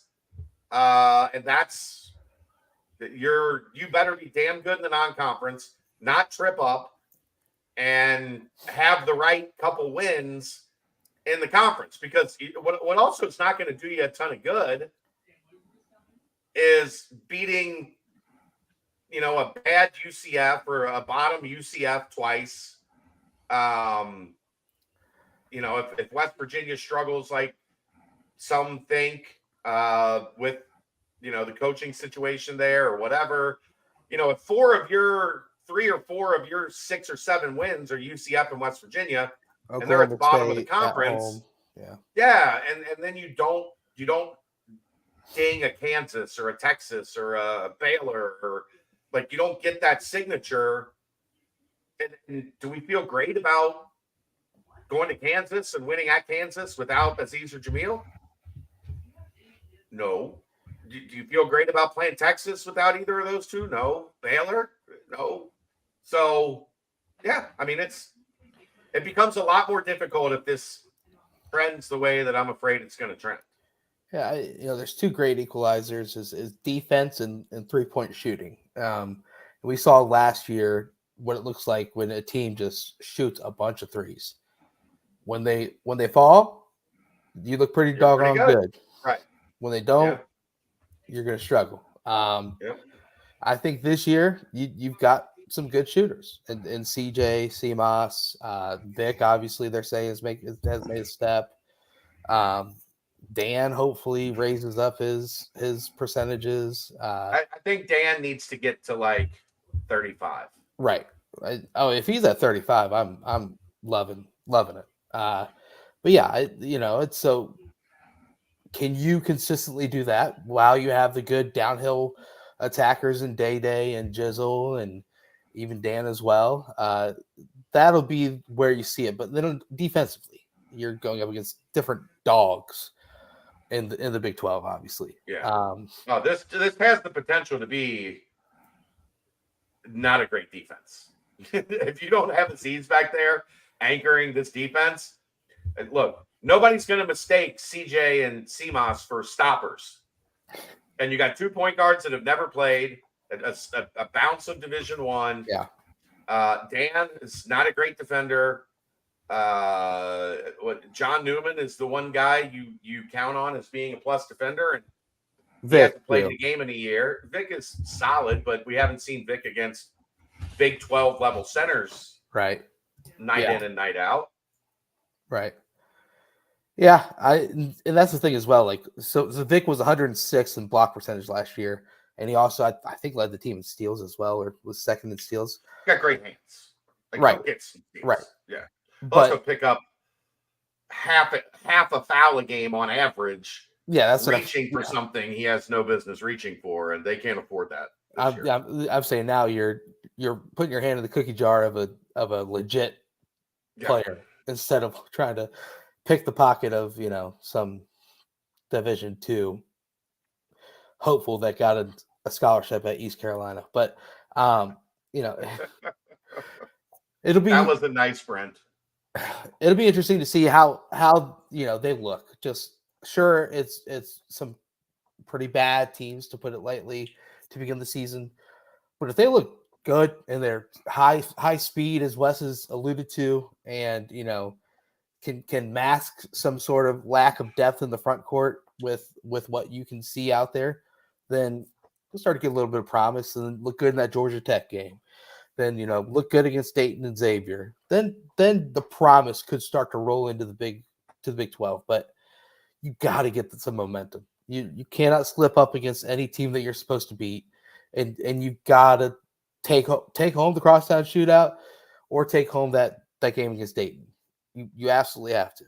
And then from there, anything can happen, and that's when we all go with pitchforks all the way down to downtown Indianapolis. You guys can come join me. We'll go knock on the door of the old NC2A and say, guys, we got a promising team. We just need one piece, and see if we can't make it work for us. But I'm still high on them. I'm super excited for tomorrow night, because it's one of those things where a bunch of just unknowns get to see them all out there with Bearcat jerseys on. See what they can do for us. So I'm excited. I'm ecstatic. And anything else basketball wise, guys? Nope. We're gonna have plenty more as the season is finally here. It's starting. Basketball's back, baby. Freaking back. And that's it. That's it. Timestamp, sir. All right. That is a Quick Paper Supply timestamp. Quick Paper Supply is your local and family-owned restaurant supply company for all your non-food products. They provide mostly disposable restaurant supplies, to-go containers, cups, pizza boxes, to-go bags, can liners, napkins, etc. They've been open since 2009 and are one of the largest minority-owned companies in the city. Call Nick, 513-470-2029, and reference Bearcats for 20% off your first month of purchases. All right, before we open up this mailbag real quick, recruiting updates. I know football, Keegan's putting together some stuff on the visitors, or he was posting some stuff about the visitors that were in town. And then Basketball is just Travis Perry watch for the time being. Anything Yeah. more on either of those fronts? Nope, nothing new. Alrighty. Let's go ahead. Let's get to our final ad read, and this ad read is brought to you by our good friends at Home Field Apparel, and tomorrow, Bomber Jacket, homefieldapparel.com. They just released the logo on the front of the Bomber Jacket. Woo! There it is. Angry Bearcat. That's fire. Can we I get would that back assume- on center court, please? They have one on the backdrop that they use for like the photo shoots and stuff, I saw that. Yeah. and it's red. The red Angry Bearcat is like, I need that on branding immediately. Oh yeah. But tomorrow morning, 10 a.m., Angry Bearcat Cincinnati Bomber Jacket that we've all been waiting for from our good friends at Home Field Apparel. Here's what I can tell you. Here's what I got for you. BCJ23. That is the code to use at checkout, and you will get 15% off of this phenomenal piece of merchandise. Look, you want to win Christmas? Get the person you love or get yourself this as a Christmas gift. It is fire. I'm excited for tomorrow. It's going to be great. All right. And that brings us to our mailbag. Opening it up in the football portion of the mailbag. Does Scott Satterfield make it to year 4? Year 6. I'm not answering a question from this guy. Get him out of here. All right. He wants to fire everybody.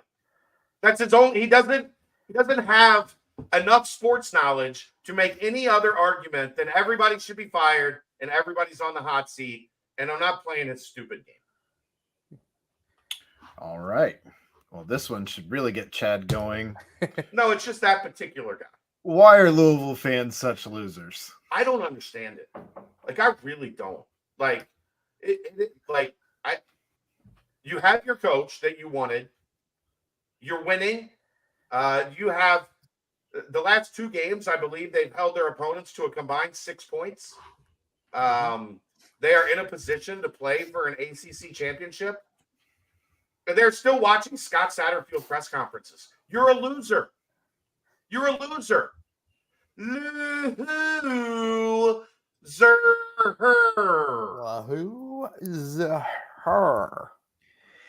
Loser. Yeah, it makes no sense. Like, okay, he didn't work out at Louisville. Okay, good deal. But he left. You guys don't have to watch him be your coach anymore. Do you really have nothing in your life better to do than to talk about Scott Satterfield? I'm so confused. I mean, literally by far, their new coach is the best first-year head coach in the pack in the Power 5 by far, and yet they're still clinging on to their ex. It is very strange. Sometimes the exes are hard to get over. What can we say? What's everyone's over-under on roster turnover between now and camp next summer? Chances the starting quarterback isn't currently on the roster or verbally committed.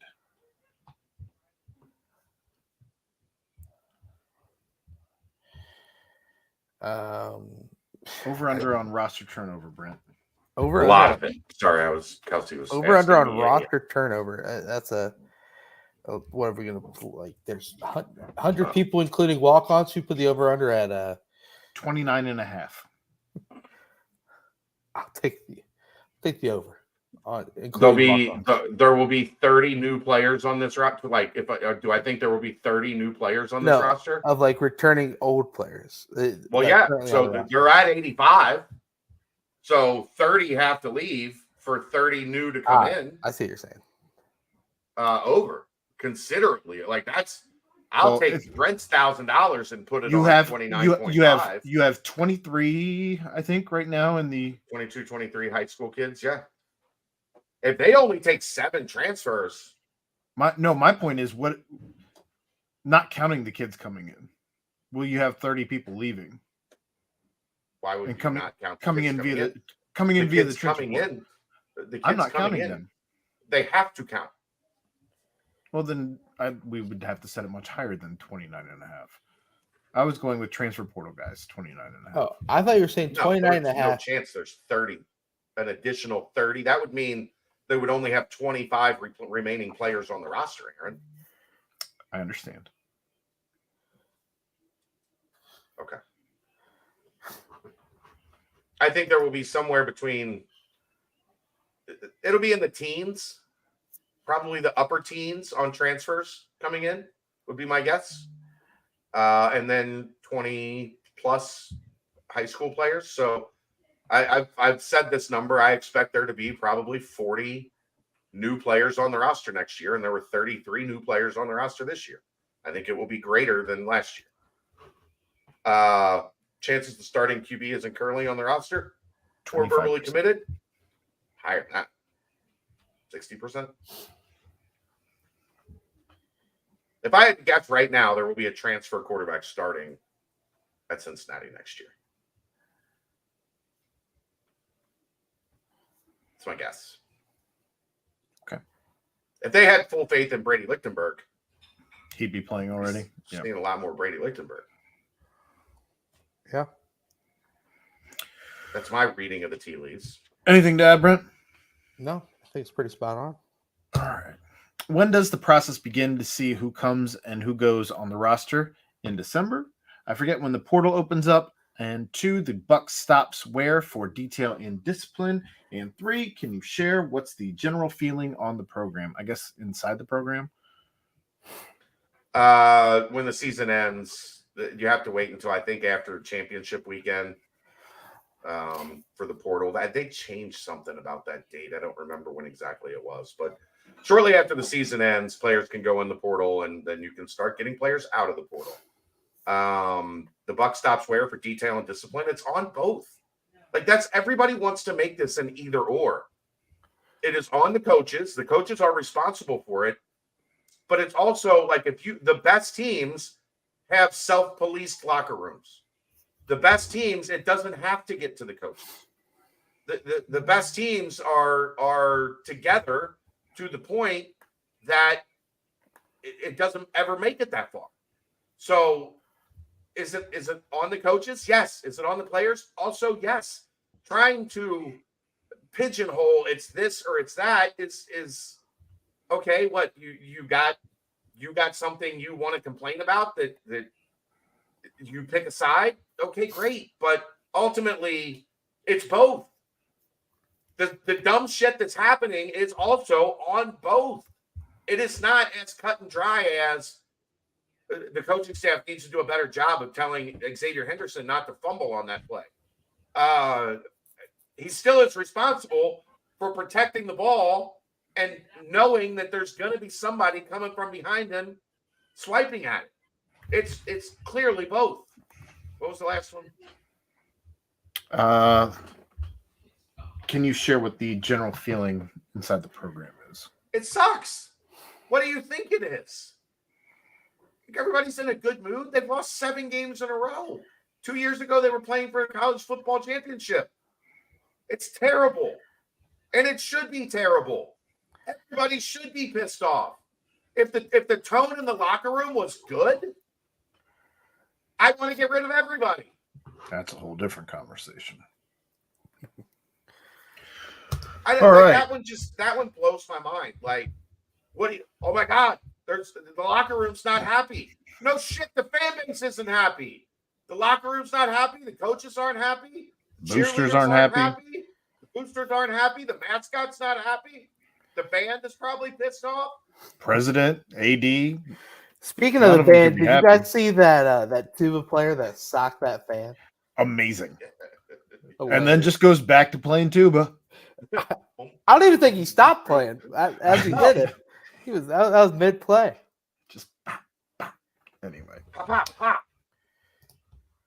If you were Satterfield, what is the first thing you would do this offseason to improve the team? Choices could be anything, but for example, replace a coach, try and get X player out of the portal, switch defensive philosophy. Get better players.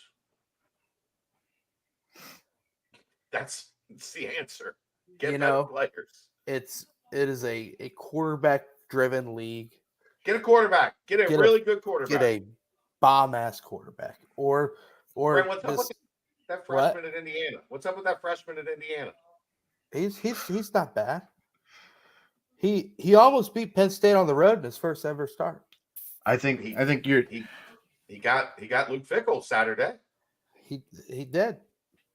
I think your depth at secondary has also been glaring weakness this season, and gotta have some options there. Gotta have some options there. Over under for transfers out this offseason, thinking the line might be 25.5. No comment. All right. And Chad's doing dad stuff because what's your thought? 8 o'clock. I said 29, and I said I was setting it at 29.5. I still don't think that's crazy talk. But yeah, just when you lose like this, I don't know that everybody doesn't try and bail ship, even if it means having to sit a year. I don't know. We'll see. Yeah. That's a lot. I think it's going to be a significant number. 30 is just a lot. That wraps up the football portion of the mailbag. Moving on to the basketball portion of the mailbag. We kind of talked about this earlier, projecting the starting lineup, but I'm curious what your first three off the bench are for game one. I'll just give you the 8. Obviously, Day, CJ, CMOS, and then Odie, Vic, and then Dan, and then John. Mm-hmm. Oh, and then that 8. That 8 is exciting. No, I don't think it is. Dizzle. It's just. I think it has to be. Yeah, it has to be. Well, I mean, I was just excited for maybe. No, the answer is Jizzle. So that's the 8. Oh, okay, so who's that 9? Reed. Who do we Ravon. have? Reed, Ravon, Sage. Am I missing somebody? I feel like I'm missing somebody. Yes. I'm trying to think of it too. Oh no, it's no. Somebody's gonna be really mad at me when I see him. Oh, CJ Anthony. I'm just joking. Let's see here. No, that's it. That's it. 11. Yeah, because then there's the 2 guys. Yeah. That's it. Yeah, that's why. I for some reason I was just like, I feel like there's one more, and I felt like there was another 2 or 3. Yeah, like not 2 or 3 well, guys. Aziz and Jamil. Another 2 guard or a wing. CJ Anthony. Yeah. I mean, he might see some minutes. He might have to. Yeah. Well, let's follow it up. Do you play Sage, assuming no Aziz, as much as humanly possible in the non-con if we have the proper lead or if we're getting blown out? Or do you prepare a small ball lineup while Vic is resting 10 to 12 minutes per game? Small ball. Lord help us if those 2 guys get in foul trouble. Yeah, well, that and I mean, it's Vic. just the other thing is if you look at the Big 12, I've talked about this before. They don't play a lot. There's not anybody, I don't really think off the top of my head, that plays multiple bigs. So you're going to be in better position to guard if you play small, because most of them are going to play small. Now, the difference being almost every team in the Big 12 has one of those dudes at the 4 that killed Cincinnati the past 2 years. But there's also no longer a defensive liability playing a bunch of minutes at that spot. So, or at least not a known defensive liability playing those minutes at the same time. Not on paper. What are your thoughts on players? Most points, breakout player, best freshman. I mean, hit on a bunch of that. All right, let's go breakout player. Damn. Yeah. I mean, your boy Rothstein had him as a 20 under the radar names to watch for breakout. So he might be the second best player in this team behind Seamus. I'm not I going mean, it's like from what I've heard from the scrimmages, he was the best player on the floor in both scrimmages. Yep. And from what I've seen from some of the inter squad scrimmages, he's had stretches in those where he was the best player on the floor. So, and he's the guy where just more and more time that he gets out on the court, he's going to get better and better too. So, Dan by far. Freshman has to be Jizzle. Rayvon's just in a rut. Like there's just that's where the logjam is on this roster. Right. Is 2, 3, 4, and that's where his minutes would come from. So Jizzle's going to get by far the most opportunity, at least early in the process. But I will add, I'm excited to see some like crazy dunks by Rayvon in the non-conference slate. Hopefully tomorrow night. If Aziz and Jamil aren't cleared, how do you see the rotations playing out? I had that in there before we kind of spoke through that. So that wraps up the basketball portion of the mailbag and get us into the Banks portion. One question here of did Skins make it? He did. Yeah. He made it. Yeah. Hey. He says, I'll make this fast so Aaron can watch the game. Insert villainous laugh here. Rapid fire. Thanksgiving or Christmas dinner, and why is one better? That is a great question. That is a great question. So in my family, they're essentially the same. Okay. There's not a whole like the one thing is my uncle makes. I've talked about this. My uncle makes the best turkey I've ever had. So he makes it for Thanksgiving and Christmas, and then I generally am asked to make the ham. So we have those for both. And then, the sides are a little bit different, but our meals for both are very similar. I'm going Thanksgiving, just based on the variety of food. I think there's far more. Yeah, the food is far more the focus at Thanksgiving.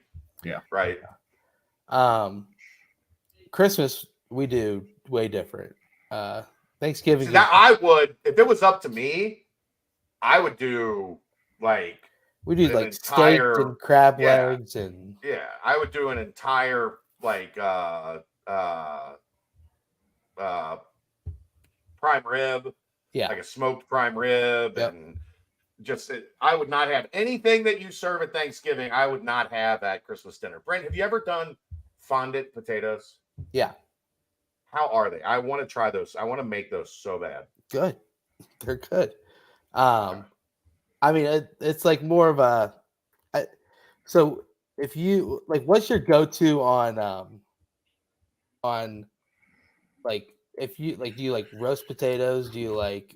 I like. If y'all talk food, for more than 13 minutes, I'm bailing on the show. Okay. They're good, Chad. Make them. There you go. Okay. I've been tempted to make them, and I'm going to try them soon to know if I'm going to do them for Thanksgiving. Right. But yeah, I mean, we do like steaks and like a whole surf and turf type feel. But anyway, Daryl, I agree. That's why the next day those turkey sandwiches hit nice on those croissants. So here's what my uncle does that makes turkey different. Aaron, I see the rage, baby. I know. I'm seeing how long we can get here. Don't give a shit about his uncle. He roasts the turkey. Then he leaves all the juices in the roaster, takes the turkey out, pulls it, and puts the turkey back in the juices so it stays tender, so it doesn't dry out. And then you just have hunks of turkey that have been simmering in the juices, and it's delicious. That's the problem with turkey is it gets dry. Who's the better flat top griller, Chad or Aaron? I would hope Aaron. He cooks on a flat top all the time. All the time. That's his main. I don't know why. And I don't. I make a lot of different shit on it too. It's not like it's only smash burgers or it's only this or that. Like I do a lot of different things on it. I've done shrimp tacos, I've done chicken quesadillas, I've done breakfast, I've done all sorts of different things. Yeah, so I would hope, Aaron, I just don't cook on a flat top a lot. I'm much more of a griller than a flat topper. The most requested meal from the kids is the cheese sticks. Mimosas or Bloody Marys at brunch? Neither. Gross. Brent, I know you have a more refined palate than Chad. I love going to a if you're feeling like horrible, like really bad, you got to go Bloody Mary first. Agreed, actually. 100% agreed. Because that's like a meal pretty much. But I like bottomless mimosas. I absolutely love it. And that doesn't surprise me in the least. And I thought maybe you'd be a build your own mimosa bar, or I'm sorry, a Bloody Mary bar guy. I am. But if I'm in Florida, what we do is we do bottomless mimosas, and we walk over to this beach bar that has a crazy build your own Bloody Mary. See, and I get the best of both worlds. I think that's part of it. Is if you're here in Ohio where it gets cold, I think you have to go Bloody Mary, especially on those cold days. Right. The mimosas don't hit the same when you're not in like 70, 80, 90 degree weather. You get the man-mosa, then they that's a whole different ballgame. Yeah, with the beer mosa. Yeah, a little beer in there. But if you're really struggling, you got to hit it hard with a double Bloody Mary to just wake you back. Have you? I only have really one like brunch drink that I like, Brent. What's that? The peach Bellini. You ever had a peach Bellini? It's pretty much a mimosa, but peach. Yeah. It's Prosecco instead of champagne. I don't like champagne. Champagne, yeah. Right. Champagne. Yeah. P.S. Thank you, gents, for always providing fun and quality content through the ups and downs each year. This year being a down. I added that part at the end. Brent, that is the mailbag. Get us out of here. I got a game to watch. Just in time. How about that? Well, hey, guys, basketball is here. 2 feet in, 10 toes down. I'm excited. It is weird that the Basketball X account posted that we are 1 day away, and then 6 hours later posted that we are 0 days away. But that's because the thing passed. The clock is, not yet, but yeah, we're close. One of the things, yeah. Either way, but hey, I look forward to hearing that some bitch go off tomorrow, as it's tip-off time. We are here, yeah, and you get to see Terry Nelson live on ESPN Plus. Here we go, lock it in. But hey, guys, it's exciting. Wes Miller's got a team. Would you say you're fired up? I am fired up. Let's go, baby. Yeah, so it's back. Tip-off tomorrow night, 9 p.m. Women's game before at 6 p.m. Come early, be loud, wear black. But hey, big shout out as well to Home Field Apparel. Shouts as well to Danco Transmission and Auto Care. And of course, shout to our guys, Quick Paper Supply, for their timestamps. For my pals, buddies, Aaron Smith and Chad Brendel. I am Brent Young. Yet again, another fantastic BVP presented by BearcatJournal.com. Who dat?